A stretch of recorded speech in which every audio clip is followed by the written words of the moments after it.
নাশকতাকারীদের কর্মকাণ্ড রুখে দিতে জনগণকে এগিয়ে আসার আহ্বান প্রধানমন্ত্রীর। ক্ষতিগ্রস্ত মেট্রো রেল স্টেশন পরিদর্শন। নাশকতাকারীদের ছাড় নয়, হুঁশিয়ারি স্বরাষ্ট্রমন্ত্রীর। এখনও ঘাপটি মেরে আছে বিএনপি জামাতের সন্ত্রাসীরা, দাবি ওবায়দুল কাদেরের। এবং এইচএসসি ও সমমানের পরীক্ষা 1 আগস্ট পর্যন্ত স্থগিত, আন্তঃশিক্ষা বোর্ড সমন্বয় কমিটির সিদ্ধান্ত।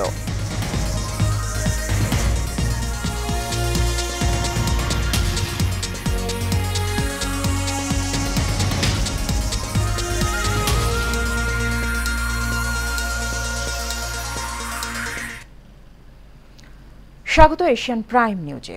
দর্শক, সংবাদ জুড়ে সাথে আছি সুবর্ণা গোলন্দাজ। শুনছিলেন বিআরবি কেবল ইন্ডাস্ট্রিজ লিমিটেড সংবাদ শিরোনাম। যারা মেট্রো রেল সহ বিভিন্ন রাষ্ট্রীয় স্থাপনার নাশকতা ও তাণ্ডব চালিয়েছে তাদের বিরুদ্ধে রুখে দাঁড়ানোর আহ্বান জানিয়েছেন প্রধানমন্ত্রী শেখ হাসিনা। সকালে নাশকতায় ক্ষতিগ্রস্ত মিরপুর 10 নম্বরের মেট্রো রেল স্টেশন পরিদর্শনে গিয়ে এসব কথা বলেন প্রধানমন্ত্রী।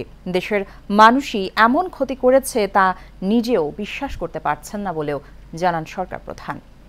আরও জানাচ্ছেন লাবণ্য ভূঁইয়া।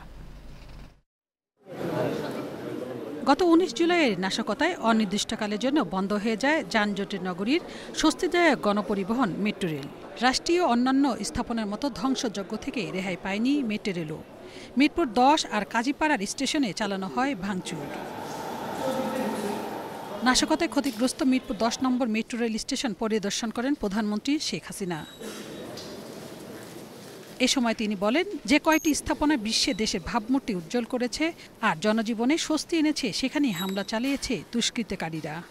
দিনের পর ঘন্টার পর ঘন্টা ট্রাফিক জ্যামে আটকা পড়ে থাকার যে যন্ত্রণা, সেই যন্ত্রণা থেকে মুক্তি পেয়েছিলেন।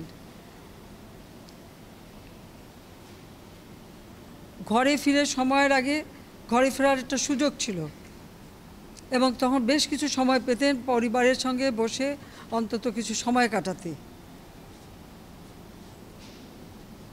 এই মেট্রো রেলের উপর এত আক্রমণ কেন, এটাই আমার প্রশ্ন।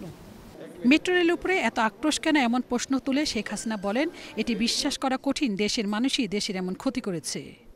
আমাদের এটা ছিল সবথেকে আধুনিক, প্রযুক্তি সম্পন্ন এবং অত্যন্ত সুন্দর দৃশ্যমান একটা মেট্রো রেল আমরা করেছিলাম। কিন্তু আজকে যে ভয়াবহ ধ্বংসের চিত্র দেখলাম,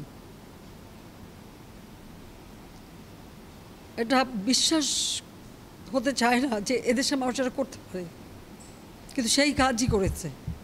সরকার প্রধান বলেন, শিক্ষার্থীদের আন্দোলনের সুযোগ নিয়ে সন্ত্রাসীরা নাশকতা চালিয়েছে। আর এরই সুযোগ নিয়ে সেই 17 জুলাই থেকে যেভাবে ধ্বংসাত্মক কার্যকলাপ শুরু হলো, যে দাবি তারা করেছিল সমস্ত দাবি শুধু মানা না, তার থেকে বেশি আমরা দিয়েছি, হাইকোর্টে দিয়ে দিয়েছে। তারপরেও কিন্তু এখন থামেনি। কেন থামেনি? আমি দেশবাসীর কাছে সেটাই আমি বিচার চাই।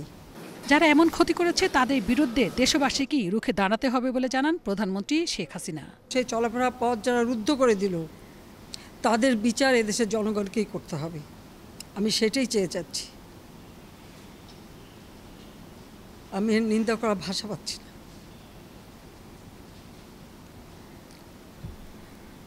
আপনার ধন্যবাদ। উন্নত বিশ্বের সাথে তাল মিলিয়ে বাংলাদেশ যখন এগিয়ে যাচ্ছিল, ঠিক সেই সময়ে একের পর এক হামলা থমকে গিয়েছে বাংলাদেশের মানুষ।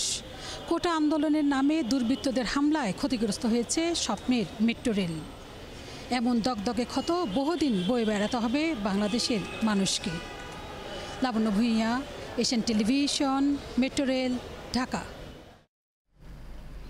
স্বরাষ্ট্রমন্ত্রী আসাদুজ্জামান খান কামাল বলেছেন, ছাত্রদের পুঁজি করে দেশ বিরোধী চক্র তাণ্ডব চালিয়েছে।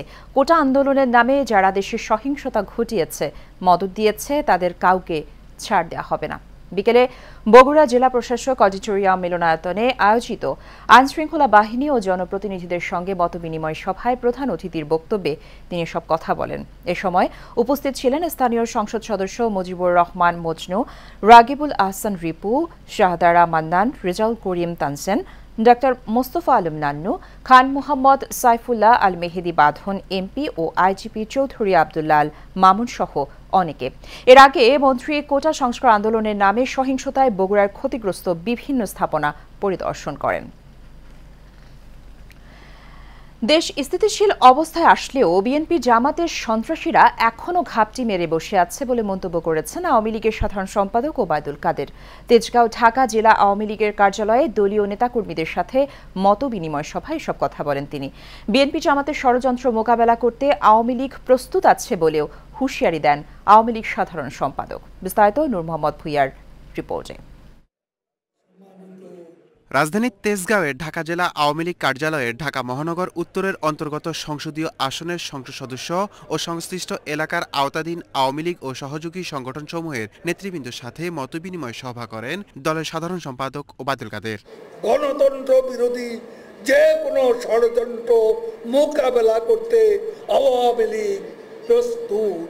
এ সময় তিনি বলেন, সাম্প্রতিক সময়ে সহিংসতার এই আন্দোলনের নীলনকশা বিএনপি আগে থেকেই করে রেখেছিল, তাই সারা দেশ থেকে তাদের সশস্ত্র ক্যাডারদের ঢাকায় জড়ো করেছিল। সারা দেশ থেকে নাশকতা মামলার আসামি সন্ত্রাসীদের ঢাকায় জড়ো করেছে এবং তারাই শিক্ষার্থীদের আন্দোলনকে ঢাল হিসাবে ব্যবহার করে এ সকল নির্মম হত্যাকাণ্ড ঘটিয়েছে।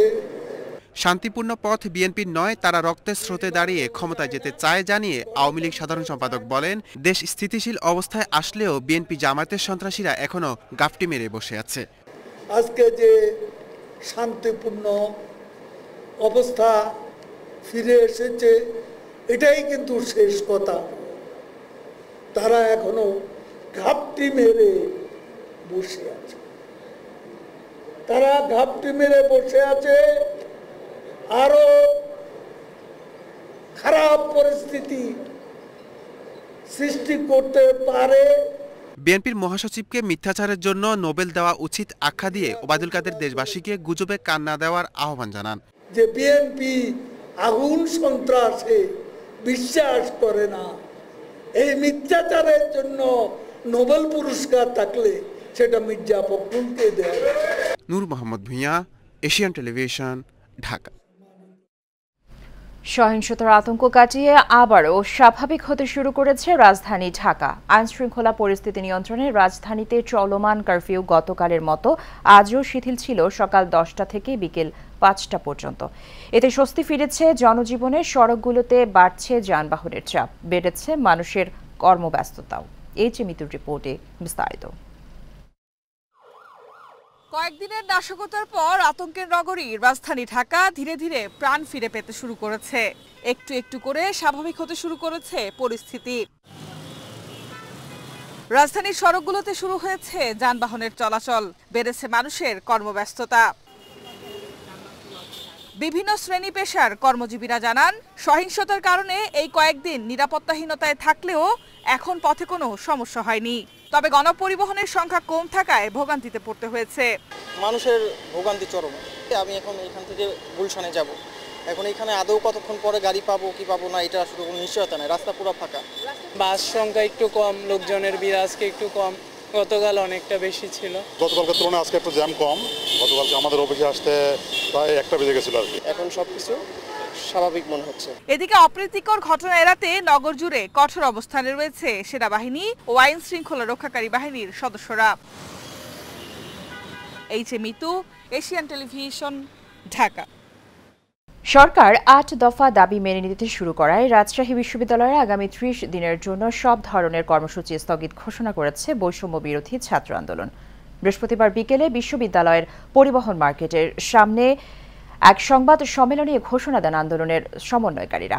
এ সময় সমন্বয়কারী মোকাররম হোসেন জানান, সরকারের কাছে তাদের মূল দাবি ছিল কোটার যৌক্তিক সংস্কার করা। তারা আদালতের আদেশে এবং সরকারের পরিপত্রে সেটির প্রতিফলন দেখেছেন। এছাড়া আন্দোলনের এক পর্যায়ে তৃতীয় পক্ষ আন্দোলনের মধ্যে প্রবেশ করে সারা দেশে জ্বালাও পোড়াও করেছে। তারা এর তীব্র নিন্দা ও বিচারের দাবি জানিয়েছেন। সহিংস রূপ নেবে, আমাদের রাষ্ট্রীয় সম্পদ ধ্বংস করবে, আমরা এরকম কোনো সুযোগ নিতে দেব না। এ কারণে আমরা সিদ্ধান্ত নিয়েছি যে আমাদের যে 8 দফা আছে, এই 8 দফা আমরা দেখতেছি সরকার মেনে নিছে, সে অনুযায়ী কাজ করতেছে। আমরা চাবো অতি দ্রুতই এই আমাদের 8 দফা পরিপূর্ণ করে সারা বাংলাদেশকে শান্তি ফিরিয়ে এনে আমাদের শিক্ষার পরিবেশকে সঠিক করে আমাদের ক্যাম্পাস খুলে দেওয়ার জন্য। চলতি বছরের এইচএসসি ও সমমানের পরীক্ষা 1 আগস্ট পর্যন্ত স্থগিত করা হয়েছে। স্থগিত হওয়া এসব পরীক্ষার সূচি পরবর্তীতে জানানো হবে বলে জানিয়েছে আন্তঃশিক্ষা বোর্ড সমন্বয় কমিটির সভাপতি ও ঢাকা শিক্ষা বোর্ডের চেয়ারম্যান অধ্যাপক তপন কুমার সরকার। আজ আন্তঃশিক্ষা বোর্ড সমন্বয় কমিটির সভা শেষে তিনি এসব কথা জানান। তিনি বলেন, আগামী 28, 29 ও 31 জুলাই এবং 1 আগস্টের এইচএসসি ও সমমানের পরীক্ষা স্থগিত করা হয়েছে। এ নিয়ে চলমান এইচএসসি পরীক্ষায় 8টি পরীক্ষা স্থগিত করা হলো। দেশের উদ্ভূত পরিস্থিতিতে পরীক্ষার্থীদের নিরাপত্তার কথা চিন্তা করে এই সিদ্ধান্ত নেওয়া হয়েছে। গত 30 জুন থেকে সিলেট বোর্ড ছাড়া সারা দেশে এইচএসসি ও সমমানের পরীক্ষা শুরু হয়। তবে বন্যার কারণে সিলেট বোর্ডের পরীক্ষা শুরু হয় 9 জুলাই।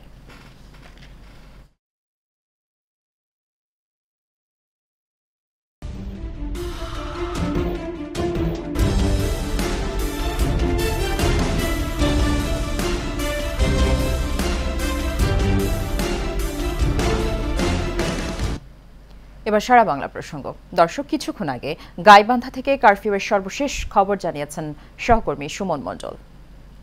যে জায়গাটিতে রয়েছি এটি আসলে শহর থেকে একটু দূরে। তো আসলে আমি যদি একটু দেখাতে বলি, দেখবেন যে এই যে শহর থেকে যে একটু দূরে যে গ্রাম অঞ্চলের যে বাজারগুলো রয়েছে, এখানে কিন্তু এই যে জরুরি অবস্থার কোনো প্রভাব নেই। আসলে এখানে যে মানুষের মনের মধ্যে যে ভীতিকর অবস্থা বা এই ধরনের কোনো কিছু তারা কিন্তু কাজ করে। তারা আমাকে যেমনটি জানিয়েছেন যে এই যে জরুরি অবস্থা, এটি কিন্তু তারা যে তাদের যে পেটের দায়ে বা তারা সর্বদাই আগে যেমনভাবে জীবনযাপন করে তেমনই কিন্তু জীবনযাপন করছে। তো আমি আসলে একজন সাধারণ মানুষের সঙ্গে কথা বলবো যে তারা কিভাবে চলাবে।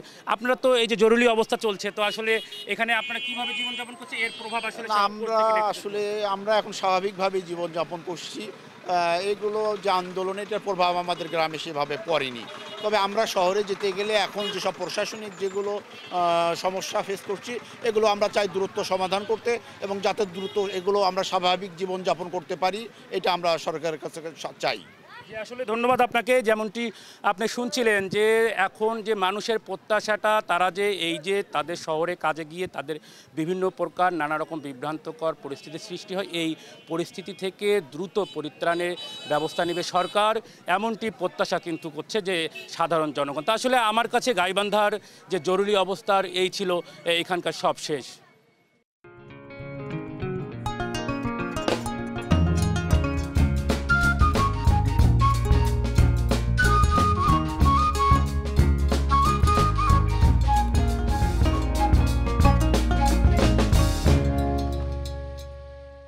এটিএম স্টিল চট্টগ্রাম সংবাদ। চট্টগ্রামের কর্ণফুলী দক্ষিণ শাহমিরপুর উত্তমপাড়ার সাগরপাড়ে কথা কাটাকাটির জের ধরে এক যুবককে সংঘবদ্ধ চক্র গুরুতর আহত করে। পরে তাকে উদ্ধার করে চট্টগ্রাম মেডিকেল হাসপাতালে নিয়ে যাওয়া হয়।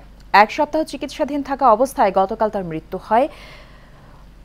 এ সময় স্বজনদের আহাজারিতে ভারী হয়ে ওঠে পরিবেশ। স্বজনদের দাবি, পরিকল্পিতভাবে তাকে হত্যা করা হয়েছে, তাই দোষীদের খুঁজে বের করে শাস্তির দাবি জানান তারা। এ ঘটনায় 11 জনকে আসামি করে কর্ণফুলী থানায় করা মামলায় 2 জন আটক রয়েছে। শেষ করব এশিয়ান প্রাইম নিউজ। তার আগে বিআরপি কেবল ইন্ডাস্ট্রিজ লিমিটেড সংবাদ শিরোনামগুলো জানিয়ে দেব আরও একবার। নাশকতাকারীদের কর্মকাণ্ড রুখে দিতে জনগণকে এগিয়ে আসার আহ্বান প্রধানমন্ত্রীর। ক্ষতিগ্রস্ত মেট্রো রেল স্টেশন পরিদর্শন। নাশকতাকারীদের ছাড় নয়, হুঁশিয়ারি স্বরাষ্ট্রমন্ত্রীর। এখনও ঘাপটি নেড়ে আছে বিএনপি জামাতের সন্ত্রাসীরা, দাবি ওবায়দুল কাদেরের।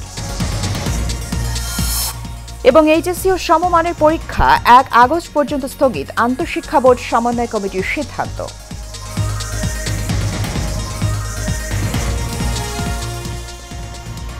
এশিয়ান প্রাইম নিউজ এ পর্যন্তই। আমাদের পরবর্তী সংবাদ দেখার আমন্ত্রণ রইল। ধন্যবাদ সাথে থাকার জন্য।